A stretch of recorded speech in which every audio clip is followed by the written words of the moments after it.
Hello everyone, welcome back to another video. आज के video में आप सभी का स्वागत है गाइस। आज जो वीडियो देखने वाले हैं, वीडियो का टाइटल है hashtag major Gaurav Arya, India is fastest growing economy, India is super power in waiting, hashtag Arzoo Kazmi. आरजू काजमी जी के एक वीडियो है गौरव आर्य जी के साथ। तो वीडियो शुरू करने से पहले वीडियो का लिंक और चैनल लिंक वीडियो के डिस्क्रिप्शन में मिल जाएगा। सब्सक्राइब कर, लाइक कर, फॉलो करें उनके चैनल को और हमारे चैनल को सब्सक्राइब करना ना भूलें। तो चलिए शुरू करते हैं आज का वीडियो।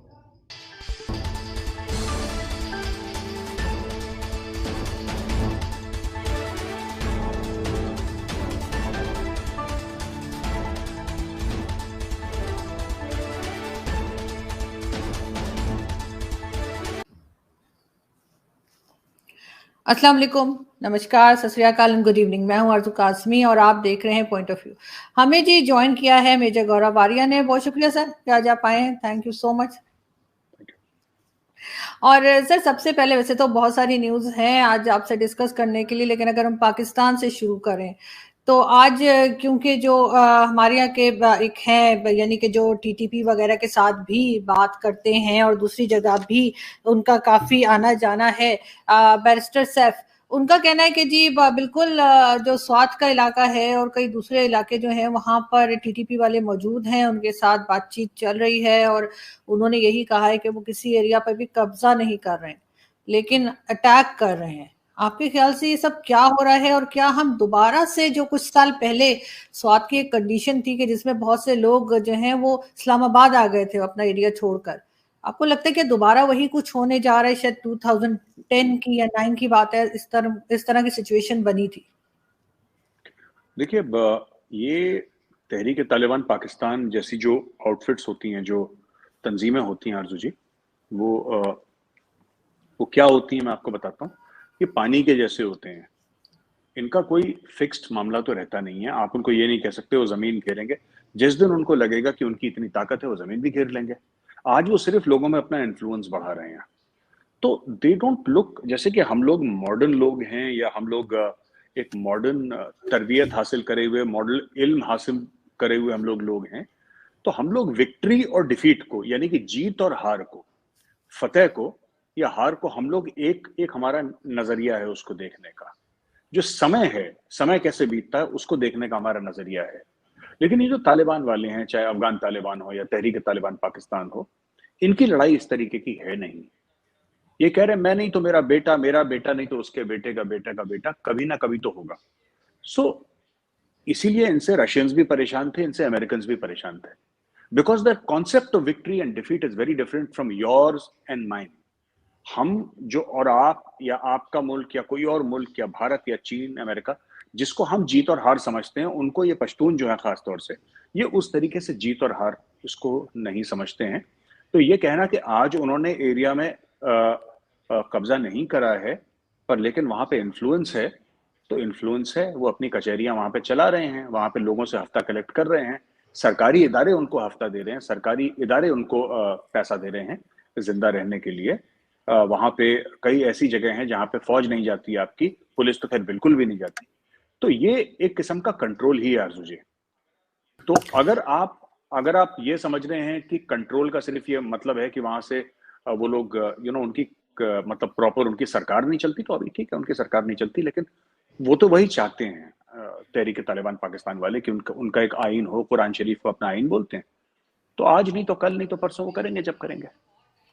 मेजर साहब, एक चीज जो बहुत टाइम के बाद कहीं से यानी पाकिस्तान गवर्नमेंट की तरफ से ही कह लें कि मानी गई है, वो ये कि वहां पर लोग मौजूद हैं और उनके पास हथियार भी हैं। ये भी आज प्रेस कॉन्फ्रेंस चल रही थी बैरिस्टर सैफ की, जिसमें उन्होंने बहुत डिटेल से जो है हर चीज का बताया, कई लोगों के नाम बताए जो उनके ग्रुप के हैं यानी टीटीपी वालों के, और ये भी बताया कि 2 ग्रुप्स हैं जिसमें से एक जो है वो बातचीत पे तैयार है, दूसरा कहता है हम बातचीत नहीं करेंगे। उसमें भी उन्होंने कई डिटेल्स और नाम दिए उन लोगों के, और ये भी मान लिया कि हाँ हथियार भी हैं उनके पास और वो पैसा भी ले रहे हैं। तो ये एक चेंज या एक बदलाव आपको क्यों लग रहा है? पाकिस्तान गवर्नमेंट क्या आप समझ रही है कि हैंडल नहीं हो रहा इसलिए मान गए सब कुछ? देखिए, मुझे तो ऐसा लग रहा है कि क्योंकि ये अफगान तालिबान के साथ हैं, उनके अंडर में हैं, और अफगान तालिबान के जो अमीर हैं, अखुनज़ादा आई थिंक उनका नाम है, ऐसी कुछ नाम है, तो उनको अपना ये लीडर मानते हैं, अपना कायद मानते हैं। तो आरजू जी दो उन्होंने दल बना लिए, यानी कि दो पार्टीज उन्होंने बनवा ली तहरीक तालिबान पाकिस्तान में। इसको अंग्रेजी में गुड कॉप और बैड कॉप कहते हैं।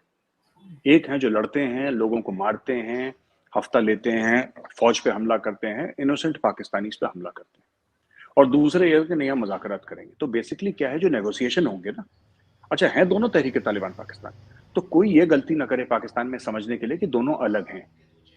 ये एक सांप के दो चेहरे हैं, ये सांप वही है, उसका उसका जो धड़ है वो वही है, उसके मुंह दो हैं सांप के, एक काटेगा एक पुचकारेगा, एक काटेगा एक पुचकारेगा। यही तहरीक तालिबान पाकिस्तान कर रहा है। और ये क्यों कर रहा है Arzoo ji? Why is it doing that?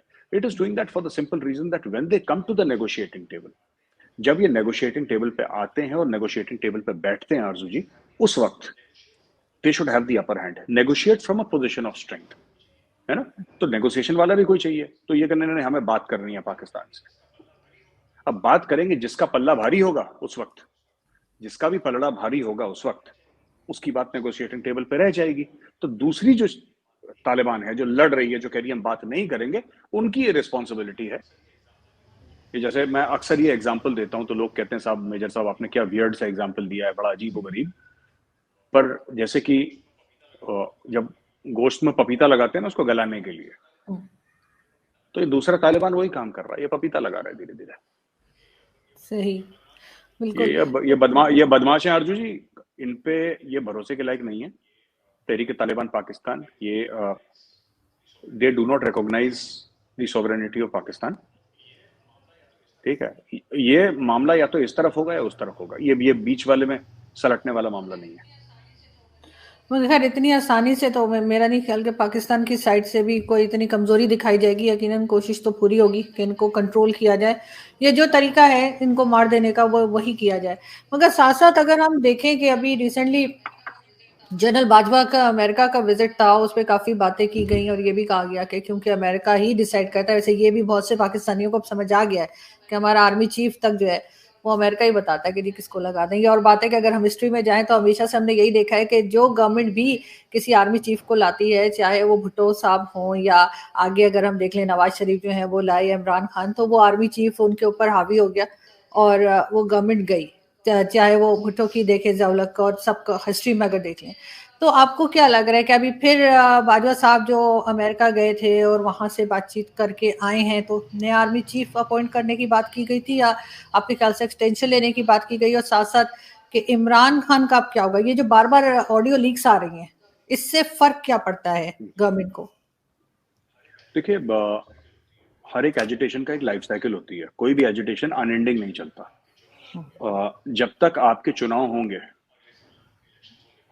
अगले साल इलेक्शंस होंगे पाकिस्तान में, तो तकरीबन इमरान खान की सरकार को गए 1.5 साल हो चुके होंगे, 1.5 years, लगभग 1.25 साल से लेकर 1.5 साल इमरान खान की सरकार को आरजू जी जिसको कहते हैं कि गए हुए हो चुके होंगे। तो उसमें इशू क्या होता है मैं आपको बताता हूँ। सबसे बड़ा इशू ये होता है कि एक तो जब सरकार में आप नहीं रहते तो फंड्स की प्रॉब्लम होती है, कि जल्द से करना, लॉन्ग मार्च की धमकी देना, एवरीथिंग रिक्वायर्स मनी आरजू जी, तो फ्री में तो कुछ नहीं होता। पहली चीज ये, जनरल बाजवा साहब गए अमेरिका बताने के लिए कि साहब ये आर्मी चीफ बनने वाला है जो दूसरा आर्मी चीफ है। I don't think General Bajwa extension लेंगे, I don't think General Bajwa extension लेंगे। I think General Bajwa will leave, और जनरल बाजवा के जाने के बाद ये दूसरा जो आर्मी चीफ आएगा, जहां तक मैं सुन रहा हूँ सीनियोरिटी के प्रिंसिपल पे आएगा। और ये जो इमरान खान कहते हैं ना कि इम्पोर्टेड हुकूमत, यानी कि तो आर्मी चीफ भी तो इम्पोर्टेड रहे हैं पाकिस्तान के। आर्मी चीफ पाकिस्तान में प्राइम मिनिस्टर से बड़ा है, प्रेसिडेंट से बड़ा है। सो जब आपका जो टॉप बंदा है पूरे पाकिस्तान में, और ये जनरल हमीद गुल का कहना था, जनरल हमीद गुल का एक स्टेटमेंट है कि पाकिस्तान का आर्मी चीफ हर समय अमेरिका ने अपॉइंट करा है, तो तब भी करता था, आज भी करता है। और वो देखिए ना, उनको प्राइम मिनिस्टर्स कंट्रोल करते हैं। आपने बिल्कुल ठीक बोला, ये जो तीनों हैं, नवाज शरीफ, इमरान खान और पहले जुल्फिकार अली भुट्टो, ये तीनों फौज की पैदाइश हैं, और इनको गड्ढे में डालने वाले भी फौजी हैं, क्योंकि भूल गए थे ना, अपनी हद से बाहर चले गए थे ये लोग, अपनी औकात से बाहर जाके इन्होंने उसी इदारे को ललकारा जिस इदारे ने इनको बनाया था। तो ये तो दोस्तों आप लोगों ने देखा है वीडियो, ठीक है। तो बेसिकली आरजू जी बता रही है जो पाकिस्तान का जो तालिबान फैक्टर है, क्योंकि तालिबान पाकिस्तान में भी है, ठीक है। उसको तहरीक तालिबान पाकिस्तान बोला जाता है। तो इस तालिबान के बारे में बता रहा है कि मतलब पाकिस्तानी समझते हैं कि अफ़गान तालिबान जो है वो बैड तालिबान है और पाकिस्तान का जो तालिबान है ये गुड तालिबान है। तो मेजर साहब बता रहे हैं मतलब इन दोनों में कोई भी मतलब डिफरेंस नहीं है, कोई गुड नहीं है, कोई बैड नहीं है, दोनों मतलब एक ही सांप का दो मुंह है, ठीक है। तो यही बताने का मतलब मेजर सर कोशिश कर रहा है, ठीक है। तो आरजू जी समझ गए पूरी तरीके से और बताया कि मतलब ये जो इम्पोर्टेड हुकूमत होता है पाकिस्तान में, पाकिस्तान का ज़्यादातर जो आर्मी चीफ बना या कोई भी प्रधानमंत्री बनता है ये अमेरिका के मतलब हिसाब से बनता है, ठीक है। अगर अमेरिका चाहेगा तो ही बन पाएगा। अगर अमेरिका ने बोला कि इसको भी आर्मी चीफ बनाना है तो ये अमेरिका ही कर सकता है, ठीक है। क्योंकि पाकिस्तान में पाकिस्तानियों की तो नहीं चलती है, चलता है अमेरिका का, क्योंकि अमेरिका डॉलर देता है और डॉलर के इशारों पे पाकिस्तानियों नाचता रहता है, ठीक है। तो यही सब है भाई वीडियो में आज। और अगर वीडियो आप लोग को अच्छा लगा गाइस, अगर वीडियो आप लोग को अच्छा लगा गाइस, वीडियो को लाइक कर दें, चैनल पे नए सब्सक्राइब कर दें guys. Thanks for watching this video, मिलते हैं नेक्स्ट ब्लॉग में। तब तक के लिए बाय बाय, जय हिंद जय भारत।